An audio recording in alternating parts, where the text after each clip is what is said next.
est dans un élan pour freiner enfin ces mauvaises habitudes que nous avons données aux pouvoirs africains, et c'est pour ça que nos pays ne sont pas respectés. Désormais, prouvons que nous sommes majeurs, que nous sommes matures, et cette maturité nous fera entrer dans le cortège et dans le concert des nations libres, civilisées et démocratiques dans le monde. C'est notre souhait.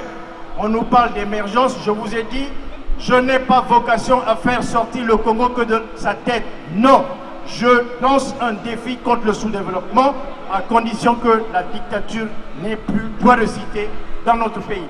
Pour ces raisons, je profite de l'occasion pour dire à l'ensemble des forces politiques et militantes de la diaspora congolaise que le moment est venu de laisser les querelles inutiles, de nous rassembler comme nous venons de faire pour mobiliser encore plus large, enfin inquiéter ce régime qui a toujours trouvé dans notre peur, dans nos divisions, le terreau nécessaire qui lui a permis de prospérer.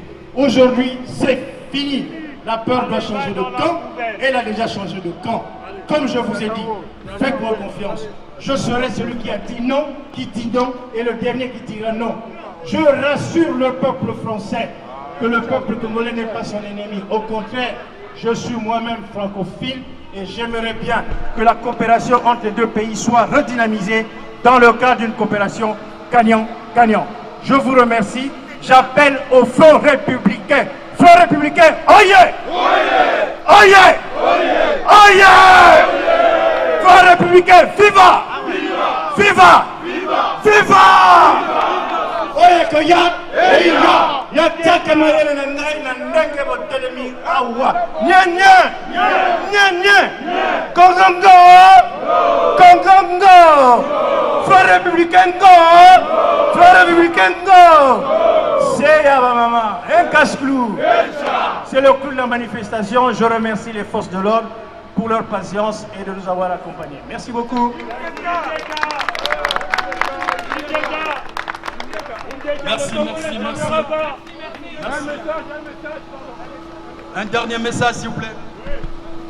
Chers amis, chers compatriotes congolais, ici rassemblés, je vous informe que le 15 août, qui est un grand jour pour le Congo, c'est le jour de l'indépendance. Donc les Congolais vont se retrouver ici à Paris pour une grande manifestation pour faire trembler le dictateur Sassou, que je qualifie de SS congolais. Le SS congolais, c'est bien Sassou Nguesso. Il doit quitter le territoire national, libérer notre pays et foutre le camp. Il doit s'exiler là où il voudra. Mais après, nous irons le chercher pour le juger. Pour ses crimes économiques, pour ses crimes humains. Tout cela, il devra le payer. Même ses complices aussi devront le payer. Qu'ils soient français, qu'ils soient anglais, qu'ils soient chinois, ils devront aussi le payer. Car le peuple est souverain, chers amis. Le peuple est souverain. Comme toute nation, le peuple est souverain. Donc le 15 août, préférez-vous être présent à une grande manifestation à Paris. Vous serez informés par mail et je vais donc informer nos réseaux qui sont avec vous, notamment mon ami Roger Loufoy et même mon ami Martin Titoukoulou. Vous serez informés à travers eux. Je vous remercie. Tel que le pays existe là maintenant, les conditions d'une bonne élection ne peuvent pas exister. Donc la question électorale, il faut qu'on l'enlève de nos têtes. Voilà. Ça, il faut l'enlever. Voilà. Objectivement, politiquement, on ne peut pas faire. Voilà. Mais comme on ne peut pas faire les élections, qu'est-ce qu'il reste à faire ensemble? C'est ça la question. Voilà. Puisque le mandat de l'autre prend fin, là, on fait quoi? Voilà la réflexion là où il faudrait la conduire. Il ne faut plus rentrer dans l'élection. Il faut dire simplement que le mandat de l'autre fini, nous lui trouvons une porte de sortie pour que ça se fasse en couac. Vos impressions par rapport à la manifestation? Mais déjà, le fait de manifester, c'est une bonne chose. Ça veut dire qu'on exprime une opinion, un ressentiment. Hein? Une manifestation, c'est d'abord un mode d'expression qui relève du fonctionnement de la démocratie. ce n'est que dans des pays tyranniques que la manifestation est bannie. La démocratie suppose l'expression contraire. Donc c'est déjà une bonne chose. Mais on aurait voulu que cette manifestation se fasse quand même dans le cadre d'une cohésion d'ensemble, de l'ensemble des forces vives de l'étranger. Mais on s'aperçoit malheureusement que les Congolais fonctionnent en petits îlots. C'est ce qui fait du tort et porte préjudice. Même si le discours est vrai et bon, mais il n'en reste pas moins que les discours est rendu inaudibles, sinon irrécevables, dans la mesure où c'est que on voit qu'en face, les gens n'ont pas une conscience organisée. J'en appelle à ce que les gens se mettent en rang, en ordre de bataille, pour que, ensemble, nous définissions des objectifs stratégiques. Et ce n'est que comme ça qu'on arrivera au triomphe de la bonne cause. Je veux dire par là, c'est qu'aujourd'hui, c'est tenu au pays ce qu'on appelle un dialogue alternatif, mais tout ce qui se fait là-bas ne doit pas être essentiellement le fait des états-majors politiques. Il faut nécessairement qu'on arrive à une connexion avec la population. Faute de quoi, le discours va tourner dans le vide.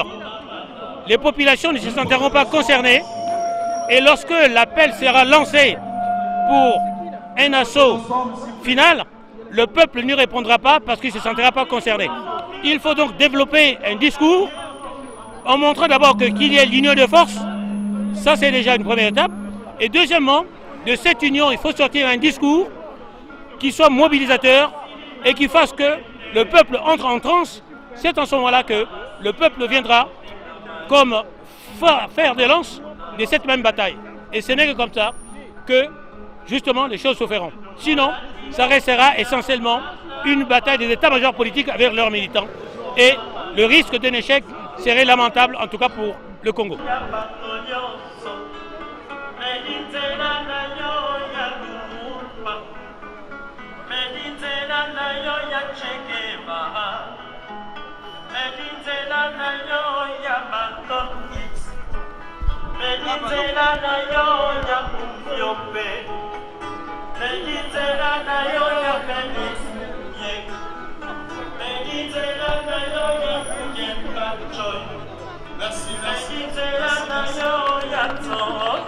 Nous vous remercions d'avoir honoré à notre rendez-vous. Merci à tous, merci à tous.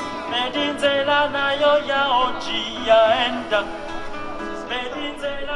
reste encore un quart d'heure.